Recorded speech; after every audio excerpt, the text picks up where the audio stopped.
مکشوفات منازل احسان المعروف بے مقالات حکمت دارالسان جلد اول۔ مقالہ نمبر 31۔ مدبر کی تدبیر تقدیر کو نہیں ٹال سکتی، قادر مقتدر ہے، جب چاہے جیسا چاہے کرے۔ اگر تقدیر اٹل ہوتی دعا کا حکم نہ ہوتا، الحمد حی القیوم۔ مقالہ نمبر 32۔ اس مقالے کے بارے میں آپ تھوڑا سا سنیں۔ یہ مقالہ ان لوگوں کے لیے ہے جو آج کل ہر بندہ ولی ہونے کا دعویٰ کر دیتا ہے، فقر کا دعویٰ کر دیتا ہے کہ میں اللہ کا ولی ہوں۔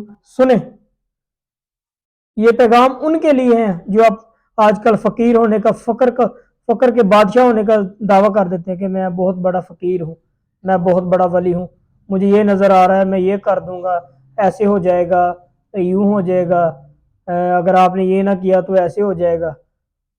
سنو، مکشوفات منازل احسان المعروف بے مقالات حکمت دارالسان جلد اول۔ مقالہ نمبر 32۔ بابی سرکار نے یہ لکھا ہے، جس طرح ہر کسان اپنی بوئی ہوئی فصل میں سے فصل کے سوا ہر دیگر خودرو گھاس کو جڑ سے اکھاڑ کر پھینک دیا کرتا ہے، اسی طرح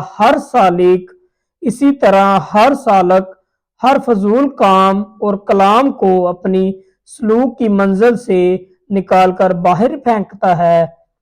اگرچہ فصل کے علاوہ اگی ہوئی رنگا رنگ کی بوٹیاں کھیت کی زینت دوبالا کیے ہوتی ہیں،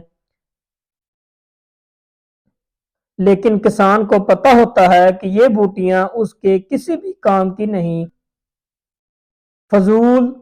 فضول کھیت کی طاقت کھا رہی ہیں، لہٰذا وہ ان سب کو اکھاڑ پھینکتا ہے۔ الحمد حی القیوم۔ کیوں جی؟ یہ بہت بڑا مقالہ ہے، اسے غور سے سنیں اور غور سے دیکھیں۔ مقالہ نمبر 33۔ بابی سرکار نے فرمایا، فرنگی کی فکر کا حاصل عجائب ایجادات اور تیری فکر کا حاصل بحث نفاق اور غم۔ الحمد حی القیوم۔ مقالہ نمبر 34۔ فرنگی نے خیال سے حاصل کیا اور تجھے قرآن سے بھی حاصل نہ ہوا۔ الحمد حی القیوم۔ مقالہ نمبر 35۔ فرنگی کے فکر کے فیض سے دنیا فیض یاب اور تیری فکر نے ملت کے شرازے بکھیر دیے۔ الحمد حی القیوم۔ مقالہ نمبر 36۔ فرنگی کو اپنے خیال پہ یقین ہے اور تجھ کو اللہ پہ بھی نہیں۔ الحمد حی